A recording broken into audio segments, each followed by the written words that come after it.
Hi, my name is Rick Patterson, and I have the privilege of serving on the Executive Committee and chairing the Image Committee of the World Forum for Shooting Activities, WFSA.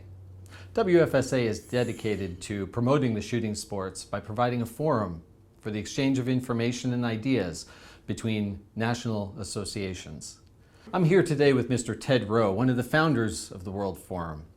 Ted has been an industry leader for decades. He's been the president of H&R. He's been the president of SIG Arms. He's been an executive with Ruger. He's chaired the Sporting Arms and Ammunition Manufacturers Institute. He's chaired the National Shooting Sports Foundation. He chairs the Manufacturers Advisory Group. And he has spent his life promoting the shooting sports and everything we stand for. Ted, it was 20 years ago now that you helped create the World Forum. Can you tell us a little bit about what was going on at the time and why you felt a need to create the forum? At that time, there was a big meeting in Wassenaar in the Netherlands, and in fact, they came up with a thing called the Wassenaar Agreement. And in that, they were defining weapons, and weapons to them meant sporting arms as well, shotguns, rifles, handguns. And I got hold of Carlo Peroni from Beretta and said, we better have a meeting and get on top of this. And as a result of that, we formed the World Forum. Well, certainly the international cooperation was a new effort at that time and really hadn't existed. Who were some of the major players involved from the U.S. and from the European side and from elsewhere in the world?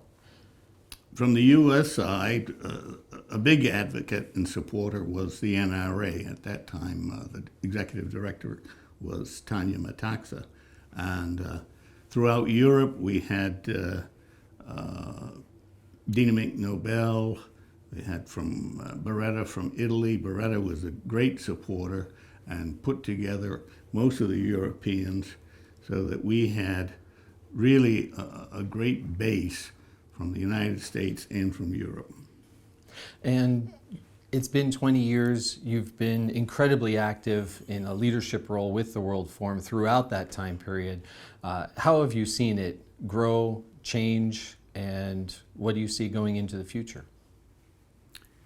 I think probably, things remain the same, but the big difference is that the knowledge that the world has of the World Forum and what it does, and what the various organizations that have now become members of the World Forum are using the World Forum and its members throughout Europe and in fact, even the Far East, Japan and China,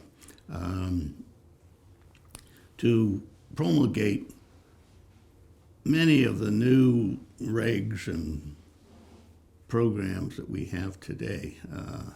And I hope that that continues on. Well, and it certainly has become a truly global organization. What have been some of the challenges that you've seen over the past 20 years and some of the successes that the Forum has achieved?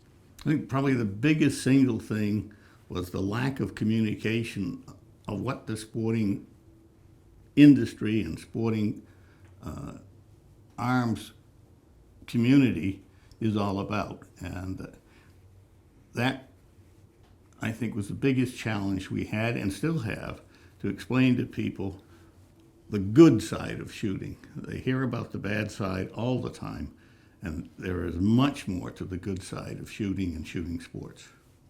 What do you see going into the future? Well, that crystal ball is pretty cloudy, and I think probably the biggest thing that can happen is more communication with the general public on the advantages of shooting, why shooting is good. It's good for kids, it's good for women, it's good for men, families can shoot. It's a wonderful sport, and the biggest single thing is to get them out there and pull the trigger. Well, Ted, I know you have dedicated your life to promoting the shooting sports, to building a safer and better world. And on behalf of the World Forum, thank you for everything that you have done, and God bless. Thank you, Rick.